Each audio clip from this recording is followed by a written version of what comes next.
Now with this new camera, I'm gonna have to adjust my setting a little bit here. It's got the fisheye, so it's like there's Oh, like crap down here and crap yeah. over there, all stuff that like you didn't used to be able to see. Now you can. So yeah, technology, man. Fun stuff to play with. Yeah. Have you seen those guys that have like the whole studios where they just have like chairs and it's all like set up with the backdrop and Oh, yeah. No, no, no. So one of the distance highlights interviews that I did last summer with Taylor Schroll, like he's got like the full on cave setup he with does, like you can yeah. see the sound The dampening stuff soundproofing and behind yep, yep. him. And yeah, no, I mean it was legit. Yeah. That's what I want for us eventually. Like I would love for the YouTube stuff to do well enough that we could pay for like two chairs and a wall, and then we could just like paint the wall and put some pictures up and then have the two chairs and the microphones and stuff. I like it. Or we could just like Hollywood it and build the exact same model at your house and then in mine, and then nobody would ever know that we weren't in the same room. Man, I so that's going to require us doing well enough that I like own a place. Yeah, that's true. That's fair. That's fair. Or My apartment complex is probably not likely to be on board with that move. yeah, or it could be like one of those, when you took the shoe boxes and you like built the like model house inside of it. And what are those called? Those diorama things. Dioramas. There you go. We could just like build a diorama that we could just take in and out of your apartment and Yeah, yeah. yeah. All sounds great. It all sounds great. Oh, all right. Let's hit an intro and jump into it. Welcome to the podcast, Blue Collar Scholars. Not long ago, a group of brilliant minds met together at a pub to discuss their unfinished works. They recognized the value of coming together around delicious beverages and having meaningful conversations.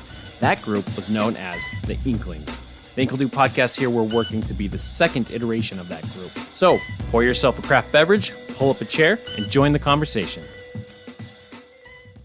All right. So I presume that all of the new and interesting things that you've tried are probably the exact same things that I've tried. So I was just gonna Yeah, let that's you likely lead. accurate. Yeah, just let you Okay, lead with that, and then I was just gonna tag on for the most part, perfect. So, this past weekend we got together, did a Mario Kart tourney. which I think went pretty well. Like It did. It I had a did. good time. Although I did make sure that I grabbed my Nintendo Switch and started practicing a little bit more just in case there's a rematch again. Because Yep. Hmm. I didn't do terribly, but I wasn't pleased either. I'm I'm a lot more competitive than I like to admit. Yeah. I'm very competitive about how uncompetitive I am. So Well, see, and I didn't realize. So, like, Kristen's got game that I didn't even know about because we always play teams. We're always on the same team, and so like she had tricks I did not know that she had. So I was rather upset that she knew all of these ways of playing the and game she's that I been didn't holding know out on about. you. Yeah, that's some crap, man. But anyway, not Our that I'm relationship is supposed to be built on trust. And here you are trust. keeping Mario Kart secrets from me. But anyway, I'm not sure yes. if we can recover. So we had a Mario Party. But yeah, and you cooked up some really good green chili. Oh yeah, it And turned so out. with that, I brought over a couple of different beers. One was the Grand Canyon Amber, Hmm. and I had that with the green chili, and I really liked it. I felt like it had that nice kind of malty sweetness that Hmm. really paired nice with the chili wasn't like it's not here to hurt you spicy Yeah, it or wasn't anything like spicy hot that. at all. Yeah, No, not at all. Like it was very flavorful, but not like a whole lot of heat. yeah, And so like the malts and everything went really nice with that, I thought. yeah. And then like the other one was the double white from Marble Brewing out in New Hmm. Mexico, Hmm. which is, I mean, it's a Belgian wit that they can't call a Belgian wit because they're not technically using Following the the the model same they're stuff. supposed to. Yeah. But like it's their take on it. Hmm. And I don't know. To me, that one it wasn't bad by any stretch, but I felt like they kind of over spiced it. Like the Oh, spice really? notes on it, it was it kind of blocked out a lot of the sort of lighter kind of fruit notes that are sometimes in those wits to me. Okay. Yeah. Like Yeah. I wasn't picking that up like at all with it, and I was just kind of getting hit by, I don't know if it was like cardamom or like allspice. I don't know what spices they used, Mm-hmm. but like it was definitely spice notes were more upfront than I'd have probably liked Yeah. I because thought it they were went good so with the. Yeah. they were With just the so dessert, I forward. thought it was okay.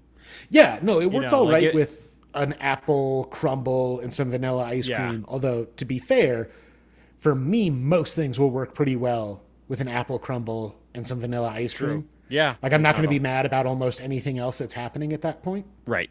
Right. Yeah. Yeah. The if it would have had the like coriander or whatever the Belgian the original style had, I don't know that that would have gone. It would have gone probably okay with the chili, but it wouldn't have been as good with the dessert. So I think it kind of worked out that we had the amber with the chili because you're right, that malty sweetness balanced it out because it was super heavy. It was kind of greasy and fatty, kind of like when we were talking about having the sweet beers with German sausage and potatoes and things Yeah, like that. that's Like not it a kind bad of poll. worked similarly to where the fatty pork and the potatoes and stuff that was all in it kind of went well with that amber sweetness. So, but yeah, I thought it worked out. I thought it was they were both good. There's a few more in my refrigerator, and I'm not mad that they're in there. Like I It's how have it's had supposed some to where work. I've had some where they left them, and I'm like, oh, I really wish they would have taken these, uh, but no, like they'll be well taken care of for sure. I think so. I Good. I'm think glad those they were found a good home. yeah, I think those were good choices. So yeah. All right. So I'm kind of excited to get into the topic because again, Do this it. is you know, me processing different things that I come across. And so in reading this book, it is making me come across all kinds of different things that I wouldn't normally come across. And that's kind of the whole point of reading, right? Like Yeah. learning and experiencing different things. So uh this was interesting. So one of the credits that I want to give to this book is that so we're talking more probably on the lines of the persecution side. So like whenever anybody talks about witchcraft, everybody thinks about, the witch trials and burning witches and like all of that stuff. And even though that did happen, and there was quite a few people hurt, the numbers aren't as bad as everybody like they think like it's in our brain that like everybody was just burning everybody like you were just walking down the street and there was witches burning on the corner like there were a lot of people but they'll drop the number it'll be like um it was like 50,000 people or something like that. It might have been more but they're like that is a lot of people but this was spanned over 500 years, right? And so like when you put it into context, they're like, yes, it was bad. Nobody's taking away from it, but it wasn't as crazy as like the movies and pop culture would make you think that these witch trials were like. Sure. Like You they know, weren't. It wasn't like an every other day we've got to burn somebody new for something. Like right, right, it right. was after prolonged periods of something going on or some widespread thing happening. Mm-hmm. Um, Yeah, no, like it was real, like, but it just yeah. wasn't an every single day occurrence. And so the thing that is interesting about it is the persecution side, right? Because we don't experience, well, like here in America, let's say, because Hmm. I know what happens elsewhere, but here in America, we don't experience a lot of persecution in like the real witch burning kind of way. Like there are parts in the world where like if you believe the wrong thing, yes, they do awful, terrible things to you and your family and all kinds of things. And we pray for them and hope that that would stop at some point. But Yeah. No, uh, I to kind of what you're saying. I think in America, if anything, we're looking at more things like oppression, where there are like pressures mhm, and things being put on people for things, right, but full on persecution, where like you're going to be arrested, tortured, or put to death, like systematically widespread. This is how right, we're approaching everyone right, who thinks this way. It's a word that we tend to throw around a lot more often than we use accurately. right. I think that's exactly right. And so, to this book's credit, that I think I've said before is that they don't like discount the religious or the spiritual aspect, like a lot of, you know, humanism or materialists or whatever. They'd be like, oh, this was just widespread psychosis. Or like I've heard one person try to explain that Salem, they didn't know that like the potato flour was poisonous, and so they were like all eating the potato flour, and that's the reason why they were seeing these specters flying in the night, is because they were all hallucinating off this. And I was like, it takes a lot more faith to believe that than any other theory that I've heard, like, Yeah. but they're No, trying to I mean, justify it through a materialistic mean. They're like, oh, surely these people can't be this silly. So they had to have obviously ingested some sort of psychotic drug to do this, right? yeah. So I, No, and like the idea that uh, they were just accidentally over the course of, like you said, 500 years, people were just accidentally getting exactly the right level of high off of these yeah, like narcotic it, flowers to see those things, but not like die from it or like snap and go on right. just Yeah, you would learn and outright stop. Yeah, psychotic rages. right. Like, So, so I do give some credit to this book that they aren't just, like downplaying the spiritual reality that the players were participating in. But one of the things that I really liked about it is that they kind of built this picture around persecution, or this justification for it. And it was around kind of like a mental health perspective. Okay. And so I liked some of their definitions. So I'm going to drop, I know that's obnoxious when I do these things like reading, but I liked how they defined it. So, like, mental health was people's confident reliance on the knowledge and experience of the real world, which they are certain they possess. Okay, so like mental health in this definition was, the phrase that I use is confidence comes from consistency.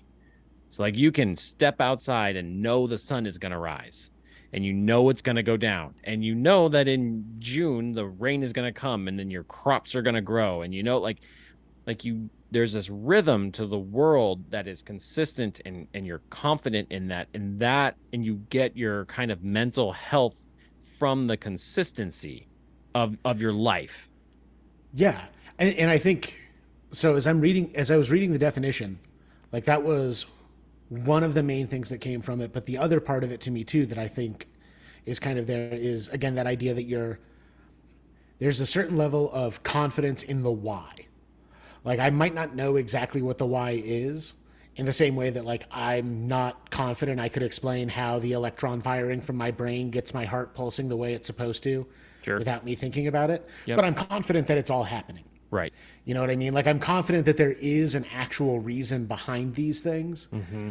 and that it's possible I can count on those that are reliable. So Right. again, that consistency thing you were talking Reliability is a good word. I like that word because it makes me think. So I'm thinking then kind of, I'm reaching into this book and kind of pulling it into our modern day. And anxiety is one of the like biggest things that everybody's dealing with nowadays. Like anxiety is a huge mental health. You have mental health month and all these crazy things. And I think that word reliability, like people don't feel like they can trust or they can rely on their neighbor, their community, their people around them. There's, like I was kind of thinking about, the Cold War, or nowadays we have the lockdown drills, about. Mm-hmm. and so basically, if you think about it, these kids are kind of being trained because they never know if a shooter is going to walk in and start blasting away at a school. So you're kind of training, like in the Cold War, they did the drills where you like got on, the bell would ring and you'd get under your desk, like all of those different things. Right, because the wooden desk was going to protect you from the nuclear fallout. Right? Yeah. I don't know. Yeah. Oh no, no, no. But it's a thing they did. And so like just the anxiety that comes from it, a lack of certainty or reliability of the people around them, and they're like, it makes sense why anxiety is so high is because reliability is so low. Yeah, absolutely. And really, that's part of what those drills are trying to combat. Like there was no way around the fact that kids were aware that there was a possibility of, in the Cold War, some massive outbreak of war and the use of bombs and things like that. And so it really, again, those drills were only kind of about safety. You know, like, yes, to a certain extent, like, hey, if you can get to the underground basement area, that's where we want to go, and things like that. But like the hide under your desk from a bomb being dropped, hey, you know what? If it's not nuclear, if it's just the impact and there are things falling, maybe it'll provide some protection. But ultimately, the drills were about making people feel like there was something that could be done to try and bring some level of control into an uncontrolled situation. I like And that. that's the same with, lockdown drills and things like that, man. I have such mixed feelings on, and could do an entire podcast talking about that kind of stuff. Do you have to But like, do you have to like process with the kids? Like do they ever come in and they're like, dude, that shook me and you gotta work through it with them or a not really? little bit. So fortunately, we haven't had any like majorly shaken kids coming, at least to me, to talk about it. But we've kind of tried to preempt it with some of the information that we get from other places where it has hit a little bit harder. Like research that's been done in communities that are near ones that have actually been affected by school violence. And so how those drills and things are affecting kids. So we've had the ability to get a little bit out in front on that and minimize some of that impact. But like the safest, easiest example is like the fire drill. Yeah. Why do you do a fire drill? Well, because if there is a fire, we want to know how to handle things. Sure, that is a massive part of it. But if you're in an actual fire emergency situation, there are all kinds of things you need to consider that you don't during a drill. For example, what if the fire is happening somewhere along the route that we normally take? What are my backup options? You know what I'm not going to do? I'm not going to go through all of those backup options with the kids. Right. We're going to train the kids on some basic stuff like, hey, I will tell you where we need to go. You're going where I tell you, and you're moving in silence so that if there are directions that need to be conveyed, everyone can hear them. Everything else about it is at the service of getting those points across. Yeah. In the same way with like any of these kinds of drills, it's like, hey, look, we know if we're in an emergency situation, it wouldn't be an emergency if everything was going to go according to our plan. Right. But you need some basic level of training to For the kids to feel like if something real is happening, yeah. they at least know a first step to take. Yeah. I like And so that. like you can put off the panic and you can put off the chaos while you're like getting things in place to as calmly as possible, get them through it. You set me up perfectly for the segue into the next definition. Putting off the panic. That should be the name of like a punk band, like a like a 2-person, 3-person punk band at most, with like 2 chords, 3 chords. But anyway, So like every punk band, I love punk basically. music, but like, yeah, that's so they define persecution as the mental and moral energy to eliminate the causes of trauma and dread and attempt to control the forces that affect their lives. So that really just goes hand in hand with everything that we were just talking about with the drill. Like you're basically putting in effort to try to regain control and clear out that sense of dread or fear or, like you said, panic. Things, all of those negative things, you're trying to get rid of that and exert some sort of control over something that you feel like you've lost control of. yeah. And I think the reason why, for a lot of people listening to that, and like even me as I read through that definition, it's kind of one of those things. It's like, I don't know, man. Persecution has like some really negative tones baked into that word that I don't feel like that meaning really captures. And I think the reason for that is because this definition doesn't address the fact that like you're directing that persecution at a person. Yeah. Yeah. No, You know what I mean? And so yes. like this definition does a really good job of making it understandable why persecution happens. Right. Because this is the goal. Yeah. Where it But that becomes a problem is, of course, because in order to use this method, you have to be willing to like strip another person of their personhood so that you can make them yep, the thing that you're absolutely. fixing. And that's why I think they included they could have just said mental and physical energy, but they Mm-hmm. actually include mental and moral energy. So they're actually, like you just said, like there's morality or ethical shifts happening. Like we're willing to slide this bar on the moral scale to come back to normal. So like normally burning you would not be okay, right? But Right. like I'm willing to do some pretty crazy stuff to get my crops to grow again. Like so Yeah. I think there's this they add that moral line so that they there's that sliding scale that normally wouldn't be considered slidable now, Mm-hmm. but now all of a sudden it has. But one thing I will go ahead and then I Oh, want I was to just gonna say, like moral energy here does feel like just another phrasing for like justification. Like that's what the moral yes. energy Yeah. is me putting in the work to justify why this What I just did. unacceptable thing is Mm-hmm. acceptable now. Right. Yeah, the to like override your guilt and shame.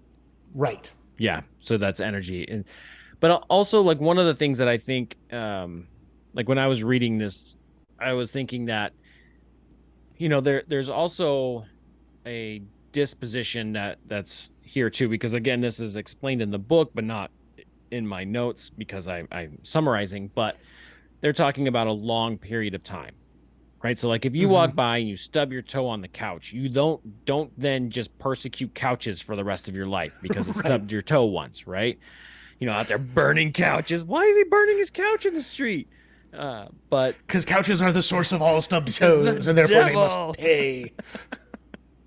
um, but it's a long sustain. Like one thing can happen, you'd be like, oh yeah, that happens. But then like another thing, and then another thing, and then it happens over a long period. So if you're a farmer, right, and Yep. your livelihood is dependent on your food, and then you go into like a 3-year drought, 4-year, 5-year drought, and there's some of these places, like there's been 20-year droughts. We live in Arizona and Mm-hmm. we've experienced a 20-year drought. Like that starts to put you into it changes from an inconvenience to a desperation, because not only does you and your family need this to live themselves, you also need it to pay for things because your Mm-hmm. commerce is trade based, right? And all of these different situations that make you desperate, and that's what kind of like I think pulls that desperation is what kind of unlocks the moral slide, right? Where it was really locked down. Now the desperation comes in. All the like, what would you do for a Klondike bar? Is like just Oh, ringing in oh my Lord. head over and over again. And I'm like, you know what? If I hadn't eaten in like 5 days, I would do some shady stuff for a freaking Klondike bar, man. but Uh but huh. that yeah, okay. Sorry, I derailed. I even No, derailed no, no. myself there. But Yep. all right, we're getting back onto it. But yeah, that's the big thing. I think is just that there's an element of time there. So like persecution, you don't invest energy in trying to exert force to control the uncontrollable because something happened one time. Like you get cut off on the freeway, right? Like you might have road rage, but you don't persecute on the freeway going forward, right? Like Yeah. it's different. Well, and I think so. It reminds me of there's a quote at least sort of attributed to Napoleon. I don't know whether he ever said it or not. I mean, I haven't met the guy and had a chance to ask him. Yeah, it's fair. But like the idea that once is coincidence, twice is circumstance, three times is enemy action. Mm, Like, and so, yeah, you're right. Like, if there's one year where the crops are failing, I mean, that's still potentially devastating, yeah, it sucks, but we but that's a planned for known it. thing that We happens. have storage, If it yeah. if it Yep. happens a couple of years, all right. Like, I mean, it's not unheard of. But yeah, I think that idea of desperation is really key, and I think that's also why, some examples of persecution happen much more quickly, because depending Mm, on the circumstances, that will determine when people feel desperate. So like it was not over the course of a few hundred years that the Jewish population of Germany like became targeted for the Nazi party. Right. Like, I mean, don't get me wrong, anti-Semitism had been around for many centuries, and so I'm not trying to diminish that. Right. But like, what happened to the Jewish community in Germany and to the places that Germany conquered during World War II with the Holocaust, that stuff happening was possible because at the end of World War One, the position that Germany found themselves in brought the German people to a point of desperation. Yeah. Defined by a desperation. lot more quickly Yeah. than it did, like when you're looking at farmers, And I think that's part of it too, is that there is an underlying resilience that varies from community to community and from historical circumstance to historical circumstance. That's going to determine how far you have to be pushed for the desperation to reach that level. Yeah. Farming is a way of life that requires a great deal of resilience because you spend your whole life knowing you are completely subject to the whims of nature and what it does. And you're used to the fact that Mother Nature is not a particularly gentle mother most of the time. Correct. In fact, if this was not a clean podcast, I would describe Mother Nature as a mother something else, a lot of the time. Like that's how it happens. Yeah. Whereas for like, in the German people, they had been like one of, if not the power in Europe. Like, and then to suddenly find themselves completely smashed down and left with like, because of the vindictiveness of like the treaties and things after the First World War, there was no real path to recovery left for Germany. It was like, no, we're breaking you down and we intend to leave you broken. And so like they got desperate enough that this weird, random, failed art student from Austria is able to come in and start saying some things and give them some excuses and explain how it's all somebody else's fault. And they were like, hey, he makes some good points. Yeah. And like for me as an American, that's kind of what worries me.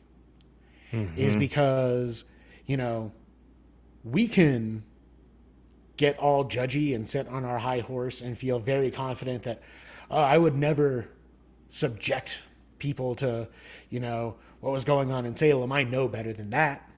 Certainly, I would never, allow myself to justify that level of basically human sacrifice. Well, I don't know, man. We're pretty dang soft. Yeah, I was just thinking the same thing as you're going on and on. I was like, boy, like we can't go a day without our luxuries. And if we do, we're like, oh goodness, I'm oppressed. Oh my gosh. And now, look, and this is, I'm not trying to make light of this, but if the AC goes out tomorrow, I am toast. I am out. I am finding literally anywhere else to be. Yeah. Because like it's 114 degrees. Yeah. And that's not a temperature humans are supposed to survive at. I know that because my AC went out. Yeah, remember our Mario Party was hot? Like we couldn't really get the downstairs to cool down. Yeah. We woke up and the downstairs was like 85 degrees. We're like, oh, okay. That's cool. But luckily it was an easy fix. They got it fixed. But that's why the house was miserable on Saturday. But anyway. Well, but no, that's exactly it though. Like if instead of it being an easy fix, if, let's say you and your family had recently moved out to Phoenix from somewhere, you didn't have like family and friends nearby who you could like go and they would take care of you and the girls for however long it took until the AC got fixed and all of this. Like, if that were happening on an individual level, desperation would lead me to being willing to do some things that I normally wouldn't in terms of, chasing down a side hustle for like some cash now to try and get something taken care of maybe or something like that.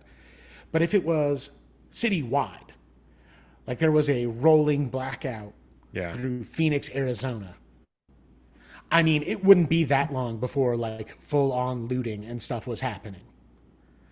And Yeah, like, no. I mean, we it's not been that far away from seeing looting and things Yeah. like I think we, we preach this all the time, but we see this stuff in history and act like it was so far away, but like it happened yesterday, or Mm-hmm. yesteryear, I should say, like it hasn't been that long since we've done not to the same extreme, but like I feel like there were some times where people were pretty darn close to, like street lynchings and stuff again. Like there was times where I was legitimately worried about violence, and I was like, well, I have to prepare because there are some desperate people doing wacky things. Desperate things. Yeah, and I was like, and I do remember, like I remember like there was organized. It was around a lot of the Black Lives Matters riots. Like they were like organizing them in different states and stuff. And there was talk about one being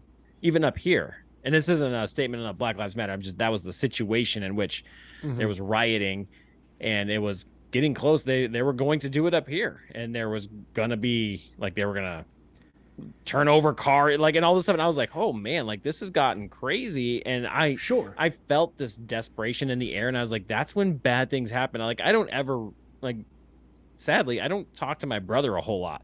It was like one of those times where I was like, dude, like I heard there was going to be a riot in your, do you need to come stay at my house? Like, do you need me to come like circle the wagons? Like, what do you need? Because like desperate people are scary. No, absolutely. And the problem is that like desperation begets desperation. Yeah. So like if you've got like most of the time it's not the initial protest that's the problem Right. or the rally or anything like that. It's okay, there's this protest or this rally going on. And because they're desperate about something, this other group is desperate about them being desperate. And so they're going to have a counter protest or a counter rally. And then because that group's going to be there, now members of this first group are worried about escalation. And so they've got to be ready. And then there just kind of Yeah. becomes this cyclical panic Yeah. and this like constant It stokes feeding each of it. other into, Absolutely. yeah, into just like a frenzy. It's, And I think if I was going to try and like start bringing this into kind of a wrap up and like a life lesson, I think for me, the big thing is like being aware of our own desperation. We were just talking about like the very surface level idea of like AC going out. yeah. Sure. But like I need to be aware of what are the things that I could see pushing me to a point of desperation. And now, while I'm not desperate, I need to establish mentally what lines I will and will not cross. Yeah. Because I cannot trust myself when I'm desperate to make the decision. I have a Oh, much better chance yes. of getting myself to follow a decision I have made in a desperate moment, like those drills. Truth. Like a fire drill. Well said. I need to like think about, okay, so in a desperate situation, here is what I can and cannot allow myself to entertain and do. Because if I know that, and if I've already had that internal conversation about like, no, this is unacceptable, period. Yeah. Then when I find myself in that desperate moment, there's not a guarantee that I won't cross that line, but I've given myself a chance. Right. In the Right. same way that if there's an actual fire at school, me going through those drills does not guarantee that I will not panic and go charging into the blaze. Right. But I've given myself a much better chance at avoiding that by going through those drills. Yeah. Preparation is like our one defense against desperation, which is an unfair statement to make. Well, no, Because if you could prepare for it, it wouldn't be a desperate situation. right. But we've got to prepare to the extent that we can. But what you can do is you can develop your resiliency, Yes. right? And that's what you're training, and Yeah. that's David Goggins talks about it all the time. They're like, why do you run the 100-mile runs? He's like, I'm training my mind so that when the worst thing in the world happens, I don't crumble, like so I can weather the storm. And I was like, oh man, that makes a lot of sense. Like you put yourself through hard things to develop your resiliency so that when it gets, like you said, farmers have that lifestyle. They've developed a lifetime of resiliency. Have we developed that?